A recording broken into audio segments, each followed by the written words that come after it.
Selamat pagi semuanya. Kami dari mahasiswi Universitas Internasional Batam akan melakukan webinar terhadap kedua, yang dimana webinar ini berjudul Stop Bullying Among Students.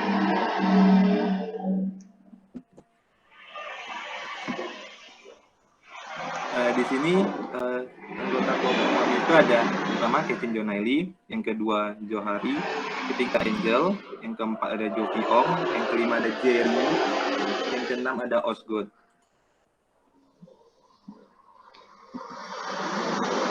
Oke, jadi yang pertama dari webinar ini akan kita bahas yang pertama kali itu adalah definisi bullying.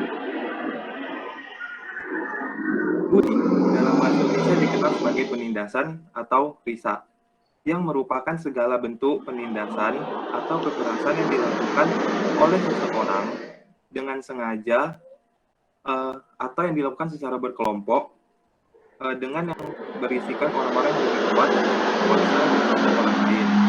Tujuan mereka melakukan bullying ini adalah untuk menyakiti dan dilakukan secara terus-menerus.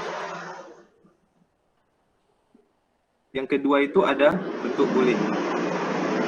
Bentuk bullying itu terbagi menjadi beberapa macam. Yang pertama itu ada bullying secara fisik.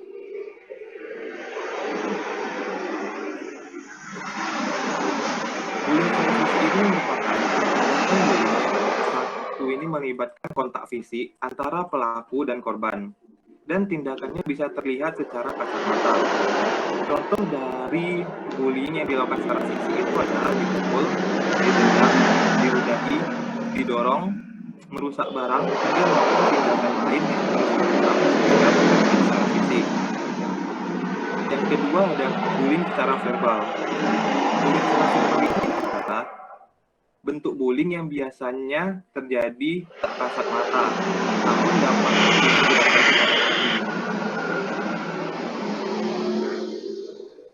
dirasakan oleh hati, seperti dikata-katai, diejek, dicela, dihina, hingga diteror. Bentuk hinaan juga bermacam-macam, tidak cuma seputar fisik, tapi bisa merambah ke isu seputar sara, etnis, status ekonomi, hingga orientasi seksual. Yang ketiga itu ada bullying secara sosial. Pernah nggak sih kamu mendengar gosip atau berita yang kebenarannya masih diragukan?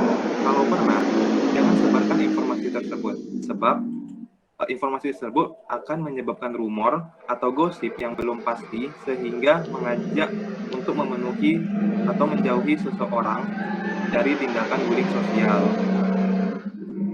Yang keempat itu ada cyberbullying. Dari ketiga bentuk bullying di atas, bullying yang satu ini merupakan bullying yang paling marak dilakukan akhir-akhir ini. Kemajuan teknologi dan informasi menjadi faktor berkembangnya bullying jenis ini. Tindakan bullying yang satu ini seperti memberikan komentar kasar yang bisa menjatuhkan orang lain, mengancam, hingga menyakiti dengan kata-kata yang ditulis di internet atau media sosial. Yang ketiga, penyebab bullying. Satu, penyebab bullying adalah pengaruh media sosial yang tidak tepat. Media sosial merupakan salah satu pengaruh bullying sekarang ini, karena media sosial sangat dekat dengan anak-anak. Banyak anak-anak yang sudah mengalami kecanduan dari media sosial ini. Media sosial seharusnya digunakan secara tepat dan masih dalam pengawasan orang tua, khusus untuk anak-anak yang masih perlu banyak belajar. Media sosial jika digunakan secara tidak tepat dan dapat menjadi penyebab bullying terjadi. Yang kedua itu adalah kurangnya pengawasan dari orang tua. Anak-anak yang masih tumbuh tentunya perlu pengawasan dari orang tuanya. Pengawasan dalam bermacam-macam hal, seperti tingkah lakunya dengan teman, kebiasaan yang dilakukannya, dan lainnya. Dengan menyekolahkan anak, bukan berarti orang tua lepas tangan dalam mendidik anak. Orang tua tetap harus mengawasi anak-anak mereka agar tidak menyesal di kemudian hari. Ketiga, lingkungan keluarga yang sering melakukan kekerasan. Pengaruh kondisi lingkungan keluarga yang sering melakukan kekerasan bisa menjadi salah satu penyebab bullying untuk dilakukan. Anak-anak yang masih mencari jati diri mereka dan mudah meniru kelakuan orang-orang di sekitarnya lebih mudah terpengaruh untuk melakukan hal yang sama. Dengan melibatkan anak-anak akan mulai mencoba dan bisa berubah menjadi kebiasaan bagi mereka. Yang keempat itu ketidakpedulian antar sesama. Rasa ketidakpedulian juga menjadi salah satu penyebab bullying sering terjadi. Teman-teman yang tidak peduli, orang tua yang tidak peduli, bahkan guru di sekolah yang tidak peduli juga. Korban akan terus merasa tertindas, bahkan bisa berakibat bunuh diri. Sedikit rasa perhatian yang diberikan kepada anak-anak bisa menjadi secercah harapan bagi mereka untuk hidup dan lebih kuat dan lebih percaya diri.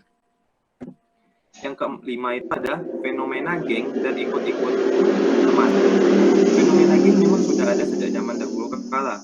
Namun, saat ini fenomena ini banyak digunakan sebagai ajang menunjukkan kekuatan dan kekuasaan dari geng tersebut. Dalam kasus perundungan, korban yang dibully adalah anak-anak yang mempunyai kedekatan dengan lain-lainnya.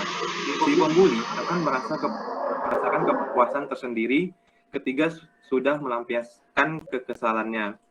Teman-teman lainnya kebanyakan sulit membela karena takut menjadi korban juga. Selanjutnya akan dijelaskan oleh rekan saya. Oke, yang keempat itu dampak bullying.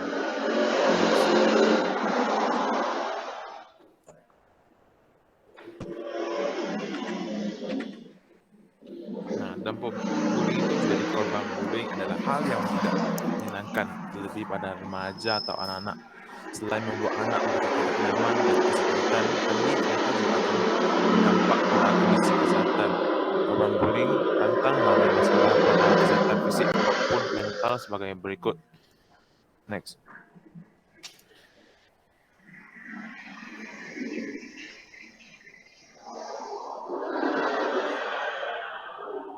Next.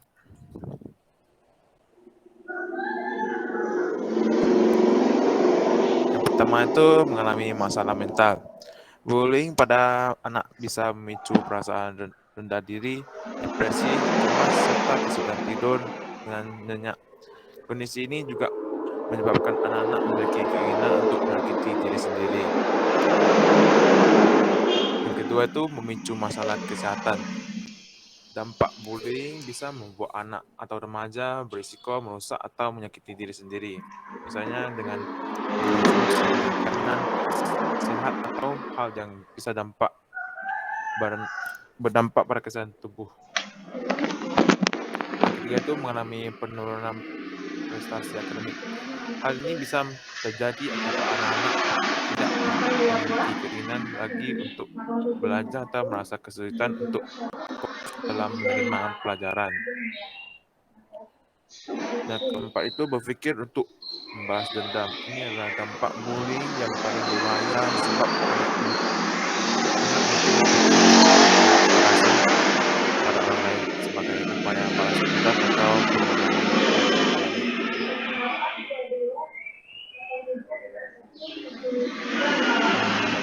Yang kelima, tempat terjadi bullying.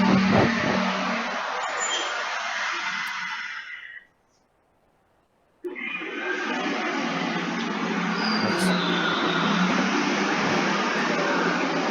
Bullying sering terjadi di lingkungan sekolah, terutama di tempat yang bebas dari pengawasan guru maupun orang tua. Guru yang sabar akan potensi bullying harus lebih sering memeriksa tempat-tempat seperti ini. Yang pertama itu ruang kelas. Yang kedua itu ruang sekolah. Yang ketiga itu kantin. Yang keempat itu permainan. Yang kelima lapangan. Yang keenam itu toilet. Faktor penyebab terjadinya bullying di sekolah itu yang pertama iklim sekolah. Jika iklim sekolah itu positif, jadi semakin rendah potensi bullying akan terjadi. Namun jika iklim sekolah negatif, maka semakin tinggi pula potensi perilaku bullying terjadi. Sekolah yang tidak mendukung kenyamanan pelajar di sekolah memungkinkan bullying terjadi seperti pengawasan guru yang tidak merusak jam kosong atau istirahat guru yang tidak peduli atau menjadi pelaku bullying. Siswa lain yang tidak peduli terhadap bullying dan tidak serta minimnya informasi mengenai bahaya perilaku bullying di sekolah yang dapat menyebabkan bullying terjadi. Faktor yang kedua itu berasal lingkungan kelompok teman sekitar. Kelompok teman sekitar dapat mempengaruhi terjadinya perilaku bullying. Jika seorang pelajar berteman atau bergaul dengan anak-anak yang memiliki masalah dalam lingkungan sekolahnya dan berperilaku tak sopan, maka pelajar tersebut dapat terpengaruh untuk melakukan hal yang sama seperti apa yang dilakukan temannya tersebut. Nah, anak akan lebih berani melakukan sesuatu yang negatif jika mereka memiliki teman yang mau melakukan hal yang sama dengan mereka. Karena jika mereka ketahuan, mereka tidak akan sendiri dalam menerima hukumannya, termasuk dalam melakukan perilaku bullying, yang dimana tindakan bullying lebih sering dilakukan secara berkelompok daripada individu, dan yang banyak menjadi korban adalah individu. Faktor ketiga adalah perhatian pihak sekolah terhadap bullying yang terjadi di lingkungan sekolah. Cukup banyak sekolah yang mengabaikan perilaku bullying sehingga menjadi satu kekuatan yang cukup untuk pelajar. Nah, melancarkan perilaku bullying hal ini juga mendukung dengan rendahnya pengawasan dari pihak sekolah mengenai bullying yang terjadi di lingkungan sekolah, sehingga pihak sekolah juga sulit untuk melakukan tindakan pencegahan bullying maupun hukuman kepada pelaku bullying. Dalam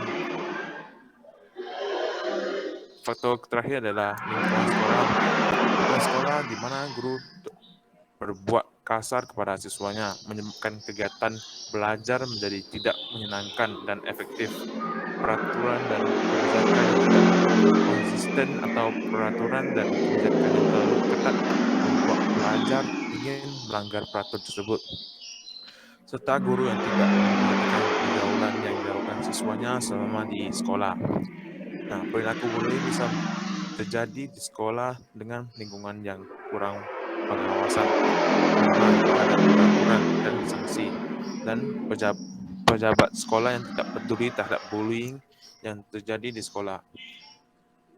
Pelajar akan merasa perilaku bullying menjadi hal yang biasa terjadi. Maka jika lingkungan sekolah tidak berikan kondisi yang menyenangkan bahwa bullying adalah tindakan berbahaya atau tidak adanya sanksi nyata dari pihak sekolah, maka bullying akan terus berkembang dan menjadi semakin parah di lingkungan sekolah.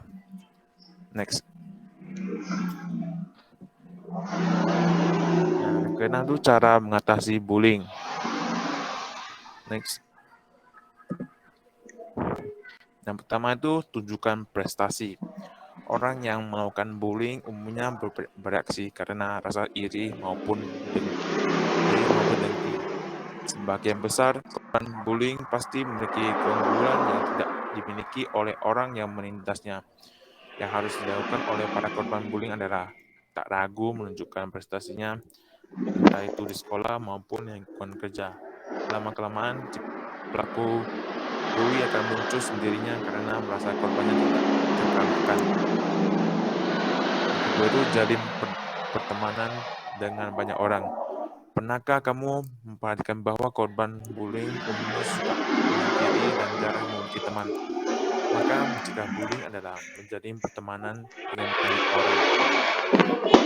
Pastikan bahwa circle pertemananmu itu sehat dan tidak suka melakukan bully. Ketika korban bullying memiliki banyak teman, maka pelaku bully akan memiliki waktu untuk menindasnya.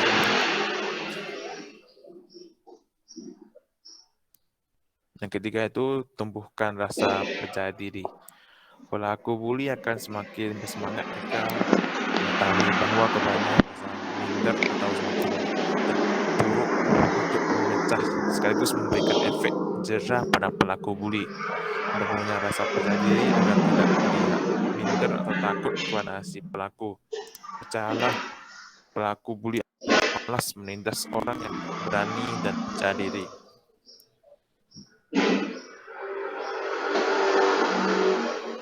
Yang keempat itu terpancing untuk melawan.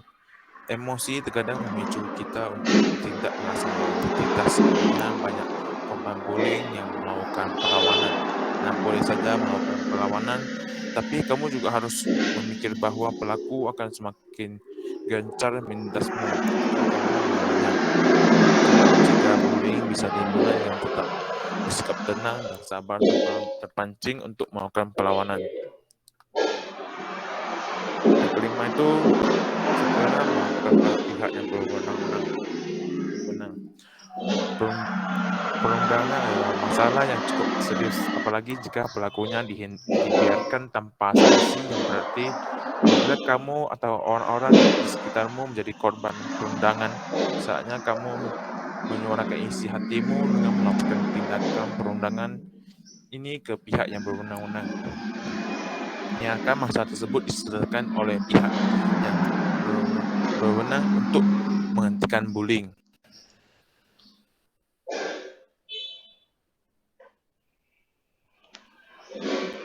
Nah, cara pencegahan bullying di sekolah itu jika dari keempat faktor tersebut yang tadi saya jelaskan itu, jika tidak melakukan perlawanan apapun, maka perilaku bullying tetap bisa berkembang dan semakin besar kemungkinan terjadi di lingkungan sekolah. Nah, pihak sekolah juga merupakan pihak yang penting untuk memberikan sumbangsi terhadap pencegahan dari perilaku bullying. Nah, setelah orang tua dan keluarga. Sehingga jika pihak sekolah sadar lemah dan terkesan tidak peduli serta menunda dalam menangani permasalahan ini, maka tidak menutup kemungkinan bullying akan terjadi tradisi dan kegiatan wajib diketahui oleh pelajar di dalam lingkungan sekolah.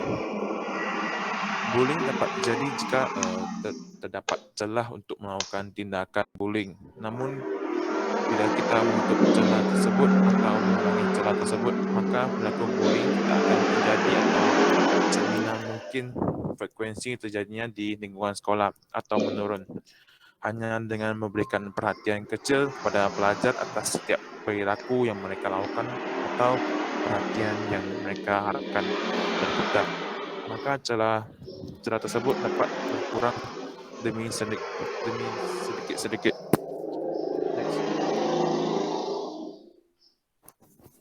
Next.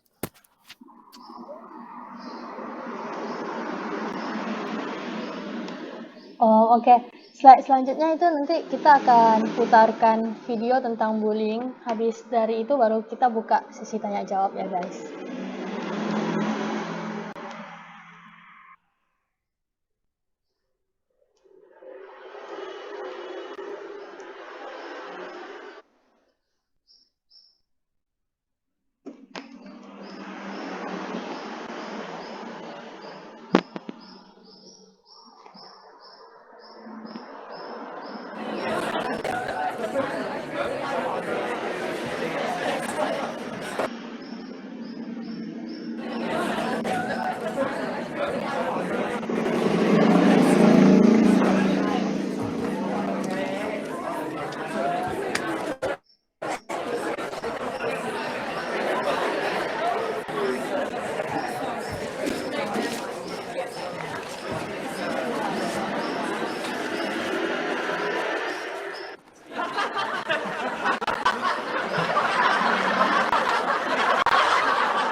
You are a fat loser.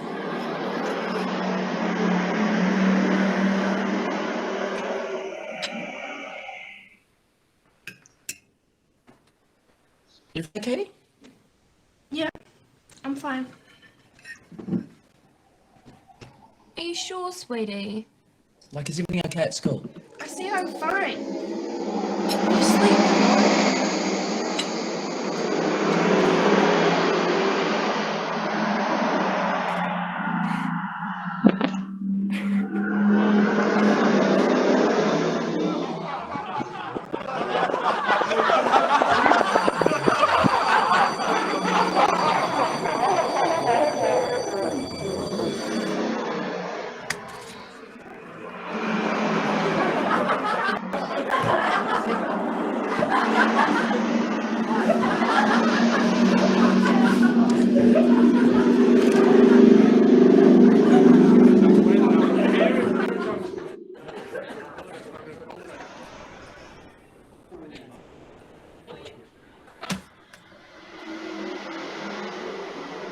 I don't appreciate you being my friend.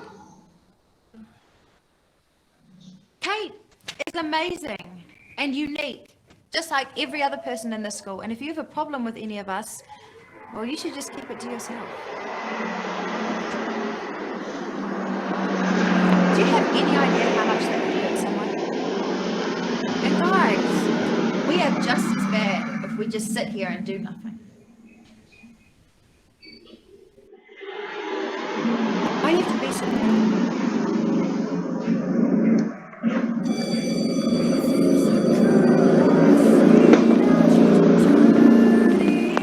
I'm sure she's hiding scars. Do they only know they when they pulls her shoulders down? There's a boy who carries a great weight. He is often pushed.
Oke, sekarang kita akan buka sesi tanya jawab dan sharing. Kalau yang ingin bertanya bisa langsung buka mic atau bisa tulis di chat. Terima kasih.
Ini nggak ada yang mau tanya ya?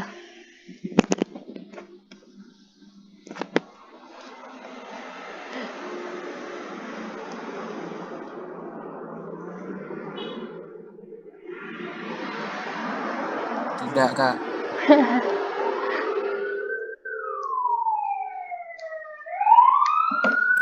Kak, mau nanya Kak, Boleh langsung ngomong aja. saya Azan ingin bertanya, kenapa masih sering terjadi bullying walaupun sudah diberi edukasi tentang bullying ya? Masih Kak.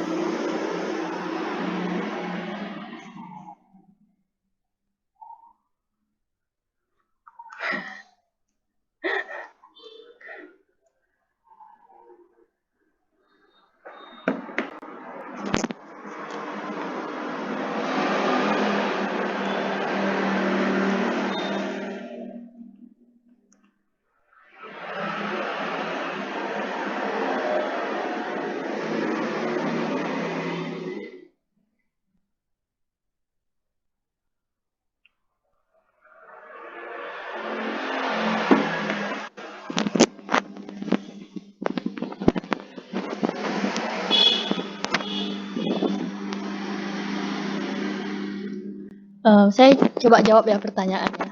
Itu karena kan kesadaran diri orang masing-masing itu kan beda-beda kan. Kan ada yang misalnya udah diedukasi gitu, kayak dia nggak mau dengerin gitu, dia biarin aja. Jadi kesadaran diri dari orang-orang itu kan beda-beda. Jadi bisa bisa aja orang itu kayak nggak udah diedukasi tapi dia nggak mau dengerin gitu. Jadinya masih banyak bullying yang terjadi gitu.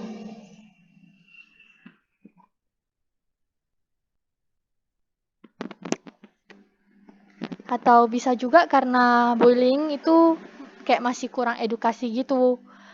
Dan edukasinya mungkin kurang tepat gitu. Jadi kayak orang nggak dengerin gitu. Intinya juga kesadaran diri orang masing-masing gitu.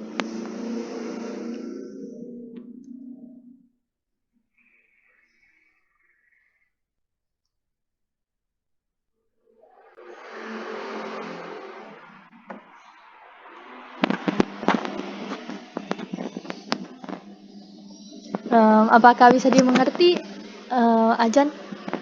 Makasih loh pertanyaannya. Udah paham Kak, masih Kak. Terima kasih juga.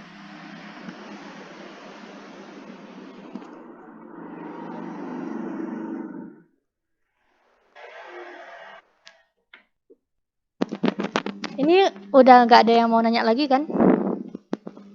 Kalau udah nggak ada yang mau nanya lagi, udah boleh ditutup ya guys. Tapi sebelum ditutup kita mau dokumentasi dulu. Jadi yang bisa on kamera boleh tolong on kamera ya.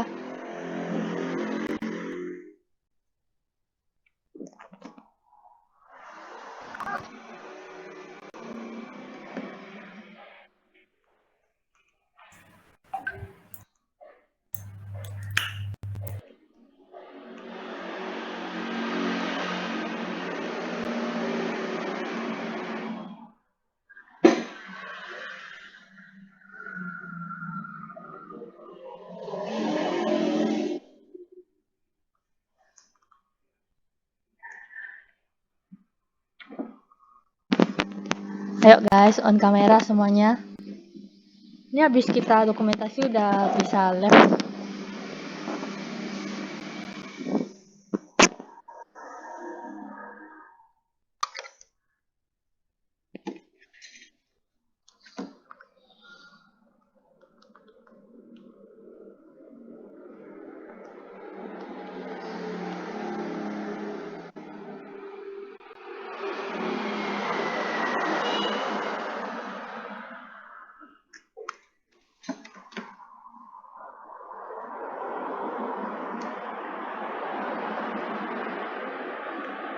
Buka masker dong, Jerry.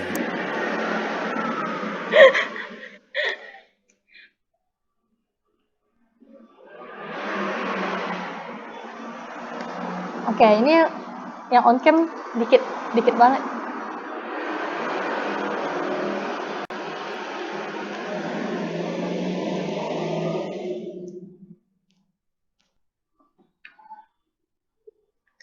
Oke, Kita mulai screenshot ya.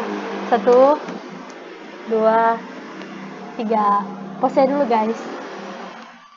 Oke, udah. Makasih guys.